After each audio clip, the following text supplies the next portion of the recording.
dan disempurna. Sekali lagi diberi ruang dan kesempatan untuk kita manfaatkan bersama. Moga-moga dapatan perolehan kuliah subuh ini nanti jadilah jua hendaknya sebagai pedoman hidup di dunia. Mana-mana yang boleh diamalkan, moga-moga jadilah jua hendaknya sebagai bekalan untuk kehidupan yang kekal abadi, kehidupan di akhirat sana. Ayat 4 surah Ad-Dukhan, ayat yang keempat surah Ad-Dukhan, Allah Subhanahu wa ta'ala berfirman, ba'da a'udzu billahi minasyaitonir rajim, fiha yufraqu kullu amrin hakim. Sadaqallahul azim.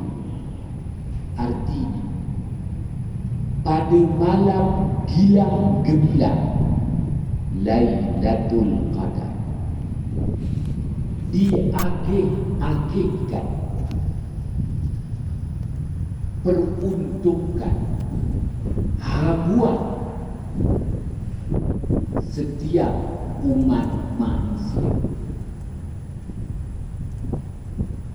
dengan maha bijaksananya Allah Subhanahu wa ta'ala.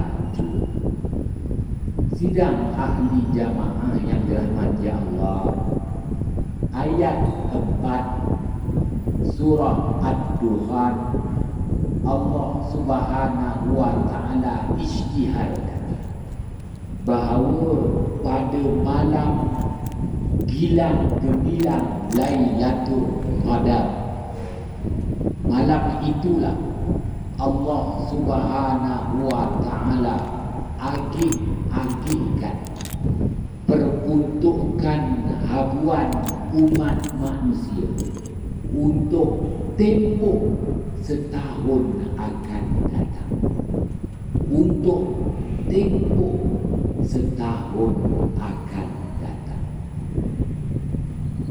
Fiha yufraqu kullu amrin hakim. Maha bijaksananya Allah Subhanahu wa ta'ala, maha pengasih, maha penyayangnya Allah Subhanahu wa ta'ala. Allah Subhanahu wa ta'ala telah memilih malam Lailatul Qadar merupakan malam di mana Allah Subhanahu wa ta'ala menentukan habuan rezeki yang bakal diraih, bakal diperoleh seluruh umat manusia untuk tempoh masa setahun akan datang hinggalah ketibaan Ramadan tahun hadapan. Sidang ahli jamaah yang dirahmati Allah, manakala pada ayat yang kelima surah Ad-Dukhan, Allah Subhanahu wa ta'ala perakukan pula amram min indina inna kunna mursilin. Sadaqallahul azim. Ketetapan Allah, habuan rezeki yang Allah anugerahkan kepada seluruh umat manusia, ianya merupakan bukti kekuasaan Allah Subhanahu wa ta'ala. Tiada dakwa dakwi daripada umat manusia. Umat manusia takut dan terima keputusan dari yang maha agung lagi maha perkasa, Allah Subhanahu wa ta'ala itu. sebagaimana rasul-rasul yang diutuskan. Ianya juga merupakan ketetapan dari Allah Subhanahu wa ta'ala. Sidang ahli jamaah yang dirahmati Allah, Allah Subhanahu wa ta'ala menyatakan tiada lagi apa pun pertikaian yang boleh didakwa oleh umat manusia. Tiada apa jua persoalan. Ianya adalah ketetapan dari Allah. Ianya membuktikan maha bijaksananya Allah. Fiha yufraku kullu amrin hakim amram min indina inna kunna mursilin. Sadaqallahul azim. Sidang ahli jamaah yang dirahmati Allah, Asy-Syaikh Al-Imam Jalaluddin Al-Mahalli rahimahullah wafat pada tahun 864 Hijrah. Dah wafat 600 tahun yang lalu. Begitu juga muridnya Asy-Syaikh Al-Imam Jalaluddin As-Suyuti rahimahullah wafat pada tahun 911 Hijrah. Dah wafat 500 tahun yang lalu.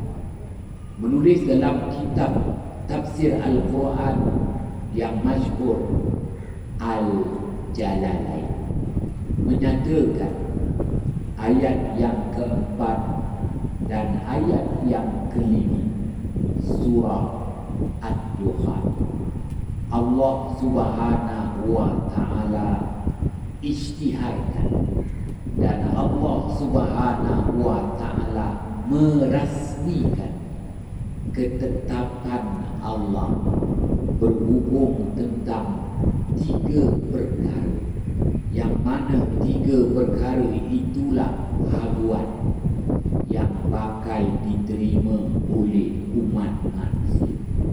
Yang pertama, ketetapan Allah berhubung tentang rezeki, banyak atau sedikit, yang bakal diperoleh oleh umat manusia setahun akan datang.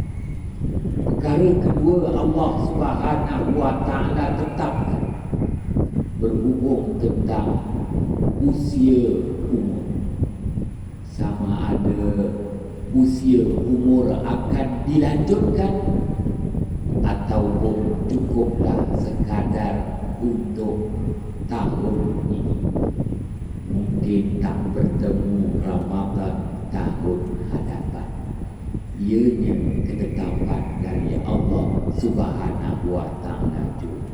Yang ketiga, berhubung tentang sihat atau sakit.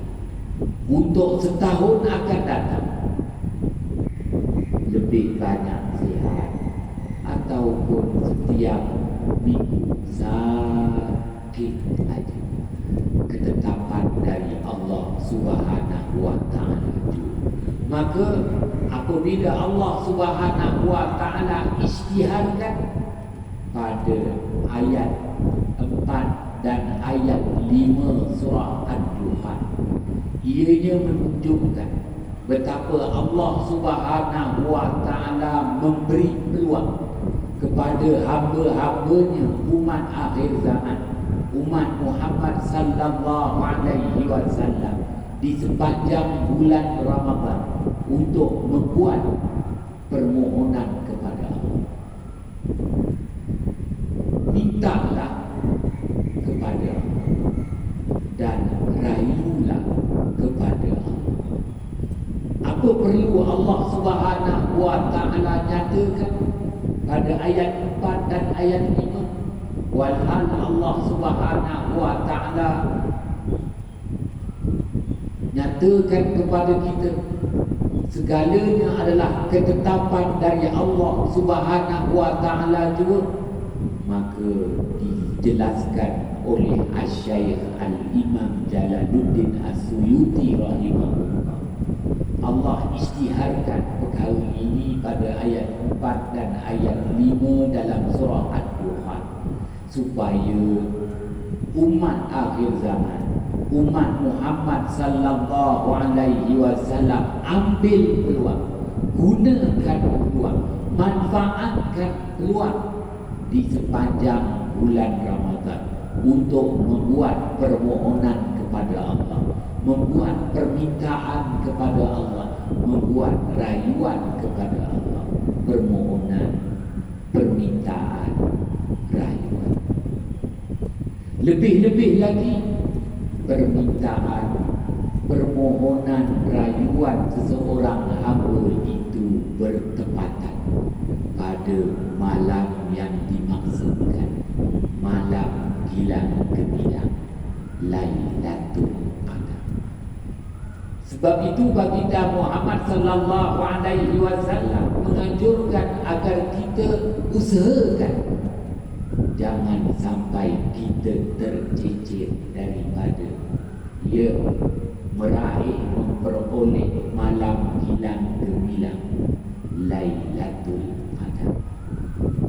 Laila membawa erti malam, Al-Qadar membawa erti penentuan.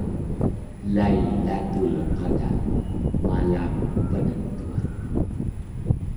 Oleh itu Rasulullah sallallahu alaihi wasallam bersabda, hadis riwayat Imam Muslim, taharraw Lailatul Qadri fil ashril awakhir min Ramadan.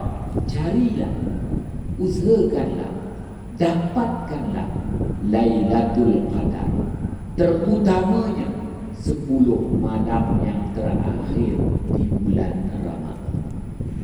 Beri pentingnya malam itu, bukan sekadar mengharapkan habuan yang Allah janjikan. Lailatul Qadri khairum min alfi syahr. Ayat 3 surah Al-Qadar. Bila malam Lailatul Qadar itu lebih baik daripada 1000 bulan. Itu adalah penghargaan yang Allah berikan kepada kita. Malam tersebut nilainya lebih baik daripada 1000 bulan.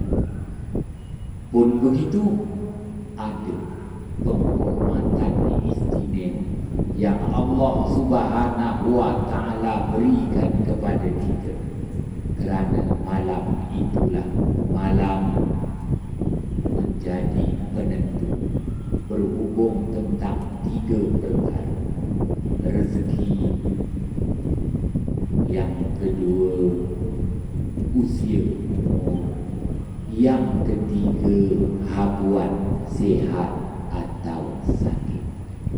Moga-moga kita tidak tercecer, tidak terpinggir, tidak terkucing daripada meraih malam gilang gemilang Lailatul Qadar. Buat junjungan besar Nabi Muhammad sallallahu alaihi wasallam, Rasulullah sudah jelaskan pada kita time frame, tempoh masa utama, priority, tempoh masa yang perlu diberi keutamaan ialah 10 malam terakhir di bulan Ramadan. Sidang ahli jamaah yang dirahmati Allah, maka baginda Muhammad sallallahu alaihi wasallam bersabda lagi, hadis riwayat Imam Al-Hakim,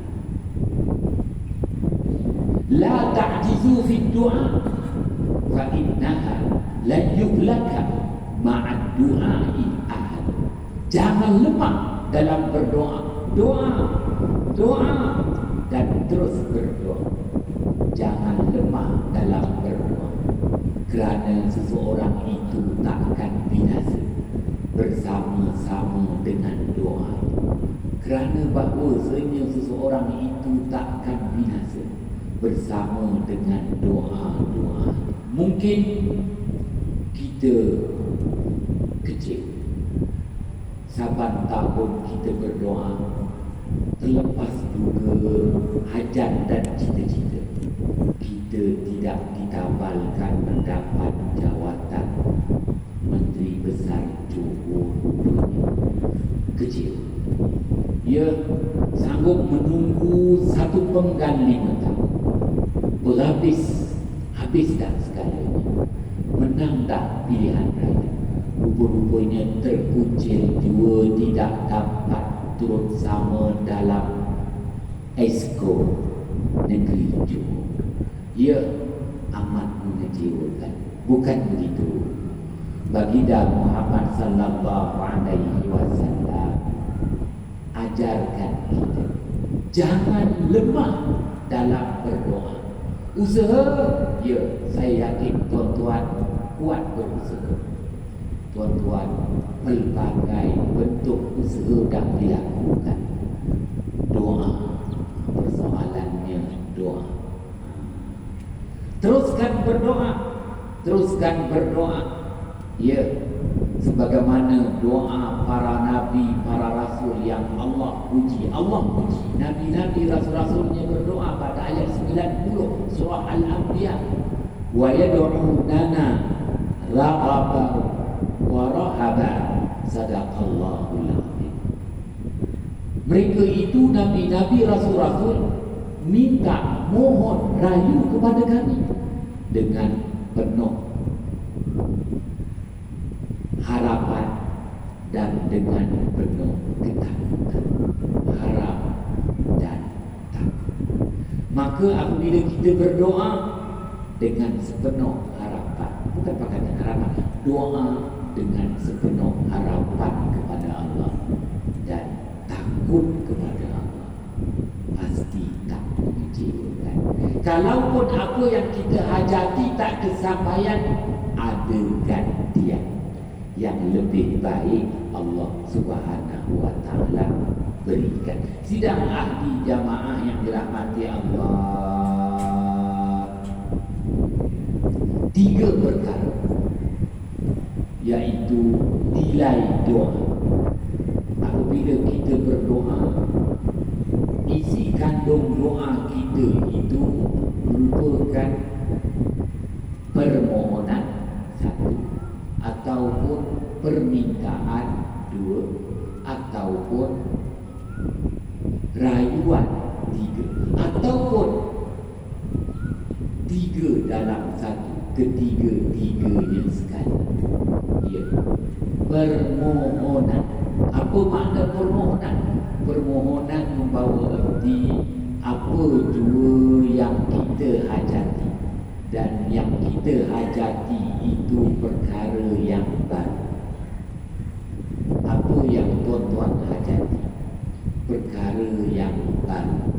Ya, setelah bersara daripada penjawat awal, tuan-tuan ada perkara-perkara yang baru. Ialah masa dulu kerja dengan kerajaan penjawat awam lain.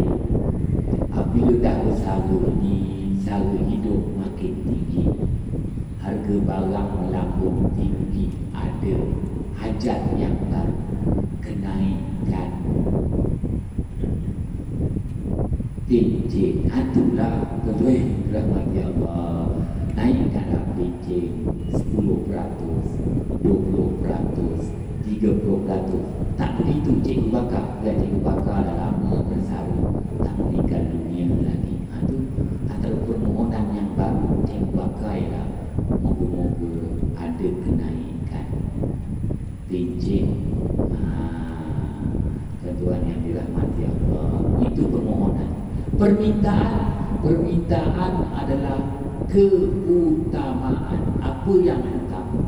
Kalau nak minta, semua kita nak minta. Jawatan Perdana Menteri kita minta, jawatan Menteri Besar kita minta, jawatan Exco kita minta. dengan apa kita minta, tapi permintaan itu keutamaan. In English language we call what? Priority. Keutamaan. Permintaan, keutamaan. What you call, cikgu bakar, on demand. Permintaan. Tuan-tuan yang dirahmati Allah. Ya. Dan yang ketiga, rayuan. Itulah isi kandung doa kita. Bila kita berdoa, doa kita itu tak lari daripada mengandungi 3 makna. Permohonan yang baru, permintaan kepada yang lebih utama, dan yang ketiga, rayuan. Apa makna rayuan? Benda yang tak dapat Cikgu Bakar dah rayu tanah kocek poket land di kampung Ubi. Dah 10-20 tahun Cikgu Bakar mohon. Sekali mohon letak duit RM5 tak dapat. Contoh. Jadi Cikgu Bakar kena rayu lagi. Setiap rayuan kena lagi bayar RM5 dekat pejabat tanah. Sekarang Tuan Haji Fahmi bin Salam mengambil tanah Johor Bahru. Saya tahu hari itu Tuan Haji ambil naik pangkat Haji Fahmi mengambil tanah negeri Johor Bahru. Mohon, jangan tak mohon. Buat permohonan satu benda baru. Tak salah tak mohon. Bayar tu RM5 pendapatan kerajaan. Sidang ahli jamaah yang dirahmati Allah, tak dilayani permohonan tak apa, Allah tetap melayan permohonan kita. Allah Subhanahu wa ta'ala akan ganti pula. Tanah kocik dekat kampung Ubi berdiri tak dapat, nanti digantikan dekat Mendirono Bumian sana. Contoh tuan-tuan yang dirahmati Allah, wa yad'unana rahaban wa rahaban. Ya, nilai Lailatul Qadar.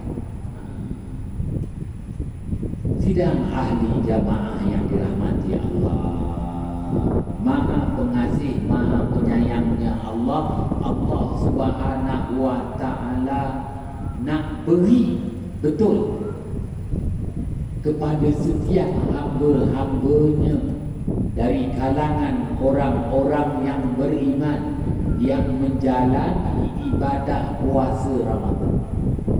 Siapa pun daripada kalangan kita, besar, kecil, tua, muda,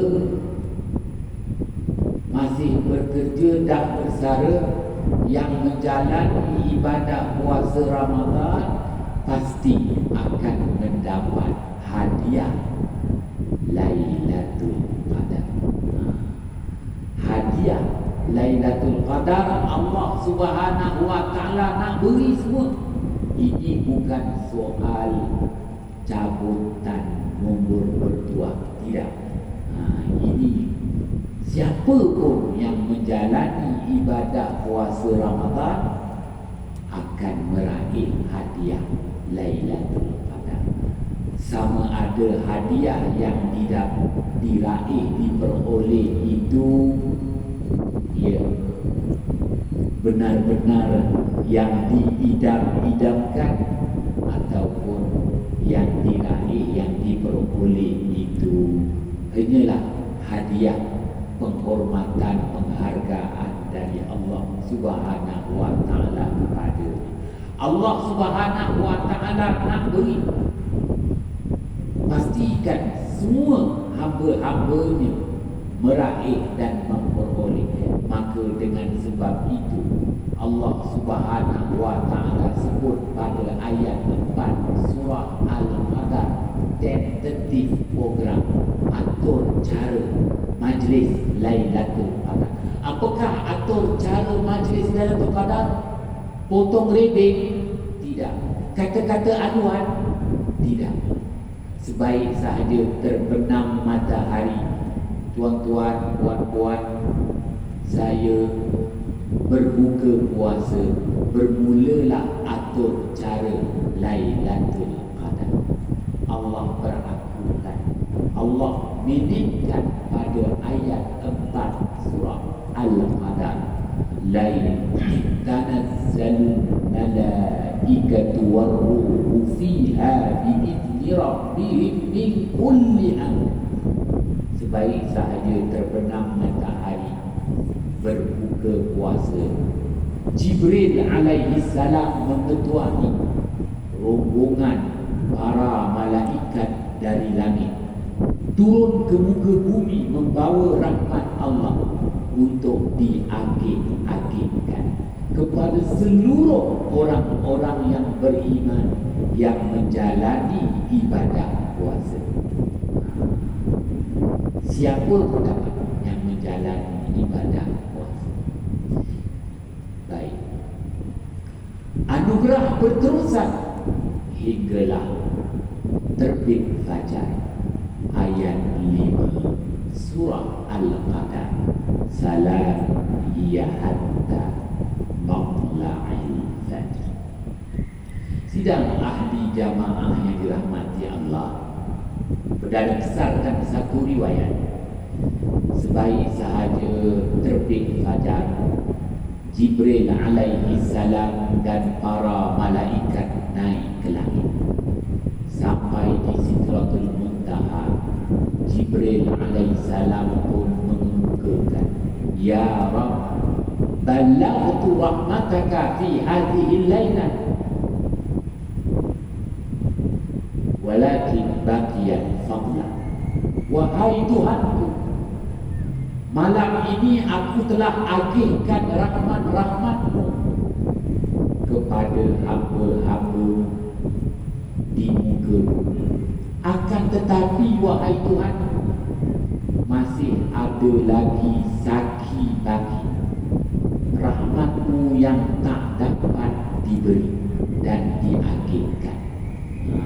Cikgu bakar, malam Lailatul Qadar tu Jibril alaihissalam agih-agihkan dia kepada Haji Wagiman, Haji Wagiran, Haji Wagino, pekat sikit jauh ni, Haji Wagio, semua dapat. Beri lagi kepada Suparman, Sudarman, Suratman. Tiba-tiba nak bagi pada Sukarman. Sukarman tak ada di bakar. Dia tidak ada di Ang sini. Dia pergi berbelanja pula dekat Ang sana.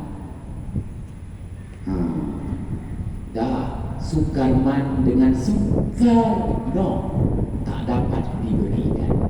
Maka bahagian rahmat Sukarman dengan Sukarno tu dibawa balik semula ke langit. Apabila sampai di langit, Jibril alaihissalam bertanya, wahai Tuhanku, saki baki yang tinggal ni nak buat apa? Maka Allah berfirman, isrifa ila mawalidil lati qad wulidu fi hadhihi al-lailah. Wahai Jibril, berikan saki baki rahmat Lailatul Qadar itu kepada bayi-bayi yang dilahirkan pada malam Lailatul Qadar. Tak kira sama ada bayi itu lahir daripada perut wong si boy dapat, bayi lahir daripada perut Lechemi dapat, bayi yang lahir daripada perut Mary dapat, bayi yang lahir daripada perut Marona ini dapat. Ya, maka Jibril alaihissalam turun ke mana? HSD, Hospital Sultanah Aminah. Kenapa? Nak berikan saki baki Lailatul Qadar kepada bayi-bayi yang dilahirkan malam Lailatul Qadar. Apa artinya? Bayi tersebut apabila dewasa kelak, cikgu bakar, dia dah dewasa, dah balik, saki baki rahmat Lailatul Qadar yang dia dapat pula membuka pintu hatinya memeluk agama Islam.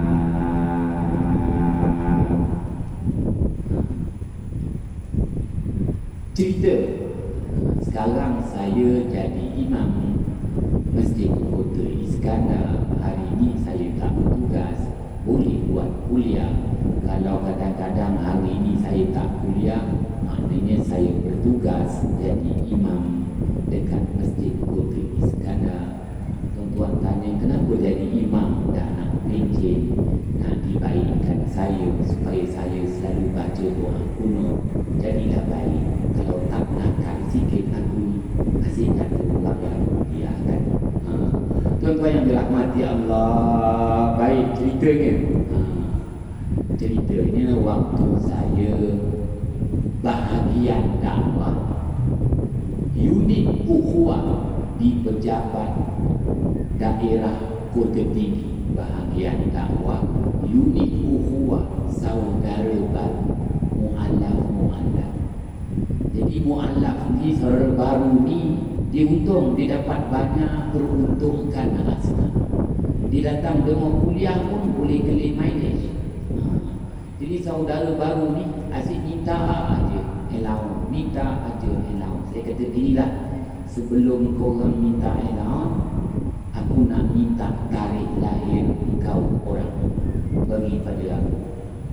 Abdullah Chua, mana tarikh lahir?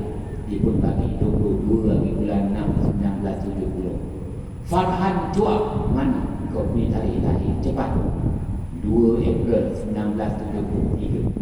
Saya ambil 6 tarikh lahir saudara baru mu'alaf.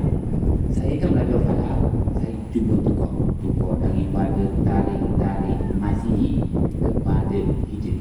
Terkejut saya, tuan-tuan. Ke-6 tarikh itu yang saya ambil, apabila saya tukar kepada tarikh Hijri, 6 tu semua lahir bulan Ramadan. Ada 3 orang lahir 25 Ramadan, seorang lahir 21 Ramadan, seorang lagi lahir 27 Ramadan, yang ke-6 tu dia lahir 17 Ramadan. Confirm dia lahir malam Lailatul Qadar. Tinggal lagi datang asyik minta saudara baru mu'alaf. Nak cerita yang tu, nilai zaki baki Lailatul Qadar tu cikgu bakar. Tu nilai zaki baki yang cikgu bakar dapat cek berpalang. Tapi kalau cikgu bakar lepaskan palang tu, kena meninggal dunia pula kan. Tak boleh cikgu bakar, salah silap, mohon jutaan kemaafan. Bismillahirrahmanirrahim. Fafahamnaha Sulaiman wa kullan ataina hukman wa ilman wa sakharna ma'a Dawud al-jibala yusabbihna wa tayra wa kunna fa'ilin ya arhamar rahimin. Assalamualaikum warahmatullahi wabarakatuh.